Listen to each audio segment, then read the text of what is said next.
Kasus dugaan pelanggaran hak cipta yang menyeret nama penyanyi dangdut ternama Lesti Kejora akhirnya memasuki babak baru.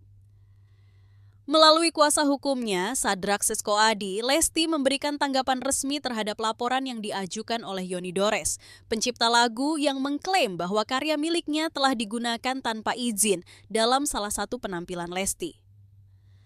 Sadrak menegaskan bahwa pihaknya sudah menanggapi somasi yang dilayangkan oleh Yoni.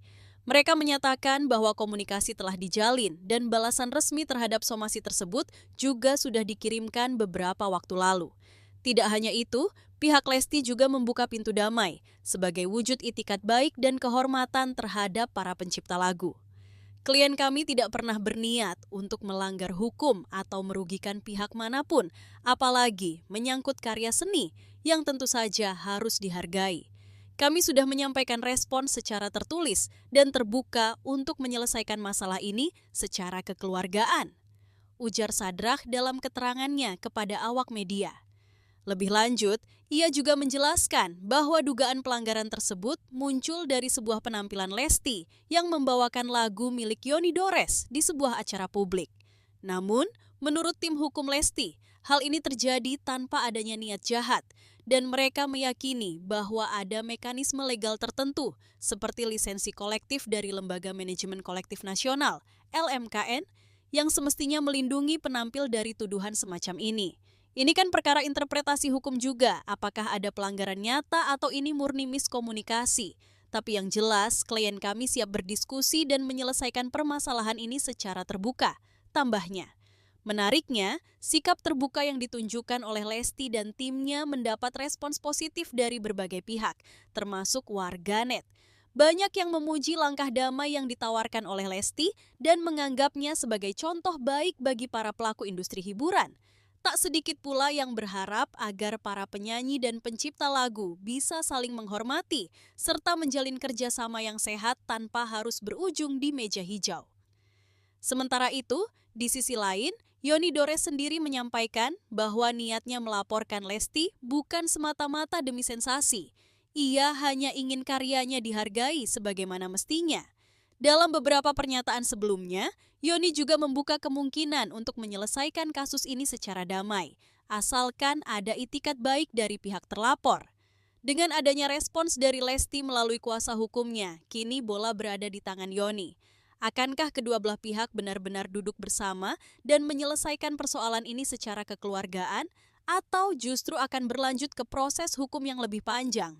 Yang jelas, publik kini menaruh harapan agar kasus ini bisa menjadi pelajaran bagi seluruh insan musik tanah air, bahwa dalam industri kreatif, kolaborasi dan penghargaan terhadap hak cipta harus berjalan beriringan. Tanpa itu semua, industri musik hanya akan menjadi ladang konflik yang tak pernah selesai. Dan di tengah sorotan yang kian tajam ini, satu pertanyaan pun menggantung di benak banyak orang. Apakah kasus ini akan segera berakhir dengan damai, atau justru membuka pintu bagi gugatan-gugatan lain yang selama ini masih tersimpan diam? Saya sebagai perwakilan kuasa hukum dan juga manajemen ingin mencoba meluruskan beberapa hal yang telah beredar di pemberitaan teman-teman media semua. Poin yang pertama yang pengen kami sampaikan ialah kejadian awal ini dimulai ketika saudara Yoni Dores hadir di kediaman Lesti Kejora, yang dimana saat itu kita ketahui Lesti Kejora saat itu sedang melaksanakan kegiatan syuting ya. Sehingga dari beberapa statement yang disampaikan Bapak Yoni Dores yang menyebutkan tidak diberikan ruang, tidak diberikan waktu untuk melakukan pertemuan, itu kami anggap tidak sesuai dengan fakta, dikarenakan memang Lesti Kejora saat itu sedang melakukan kegiatan syuting. Itu yang pertama. Kemudian yang kedua,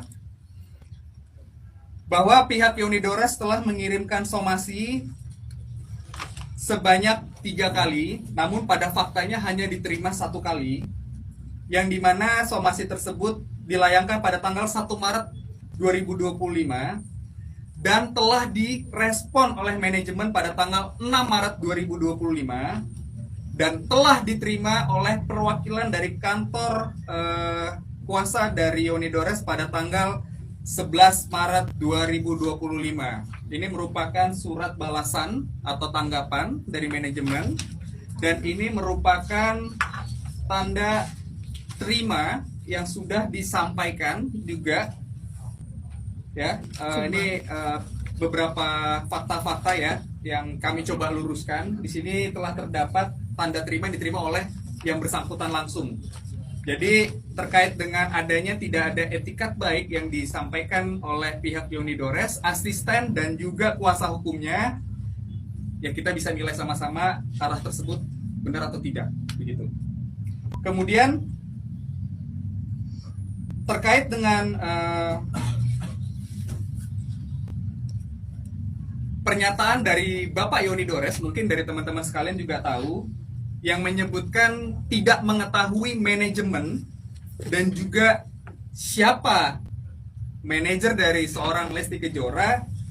Saya rasa juga sangat mudah untuk mencari manajemennya karena di dalam surat tanggapan ini sudah dilampirkan nama, kemudian alamat dan juga nomor telepon yang dapat dihubungi.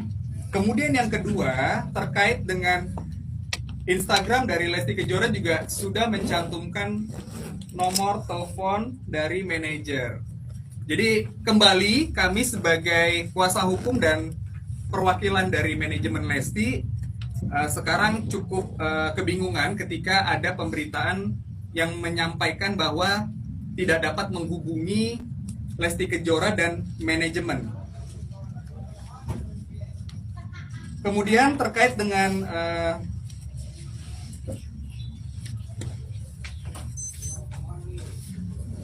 persoalan yang menyebutkan bahwa adanya uploadan yang dimana diduga melanggar undang-undang hak cipta, ya perlu kami jelaskan juga bahwa cover ataupun upload itu tidak dilakukan oleh Lesti Kejora dan tim,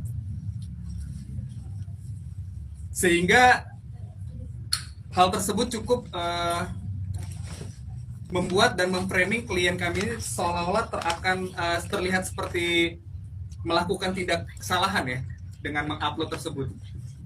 Karena dari 13 alat bukti yang disampaikan oleh saudara Yoni Dores telah kami kaji dan pelajari, tidak ada satupun uploadan yang dilakukan oleh Lesti Kejora dan tim dan manajemen yang mana dituduhkan telah melanggar undang-undang hak cipta. Pada kesempatan ini kami juga sangat menyayangkan kepada saudara Yoni Dores, asistennya, dan kuasa hukum yang menyebutkan Lesti Kejora tidak tahu diri, tidak beradab, pelaku pembajakan, dan kata-kata lainnya yang sangat tidak pantas. Seharusnya Bapak Yoni Dores beserta tim tidak perlu menyampaikan perkataan seperti itu. Karena bagaimanapun juga proses penyelidikan masih berjalan. Dan mungkin ini sebagai pesan agar kedepannya untuk tidak dilakukan kembali hal-hal tersebut. Karena bagaimanapun kata demi kata yang disampaikan itu semua terekam di pemberitaan. Jadi mungkin kalau kuasa hukum atau praktisi hukum udah tahu ya arah statement saya hari ini menyampaikan hal itu apa. Tapi pada intinya saya selaku kuasa hukum dan perwakilan manajemen sangat menyayangkan adanya ucapan-ucapan dan perkataan seperti itu.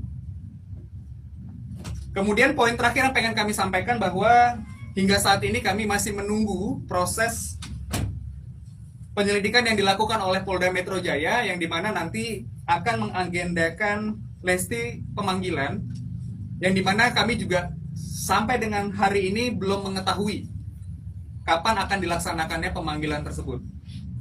Pada intinya yang pengen kami sampaikan, ketika pun ada pemanggilan tersebut, kami akan kooperatif untuk mengikuti setiap proses yang berjalan.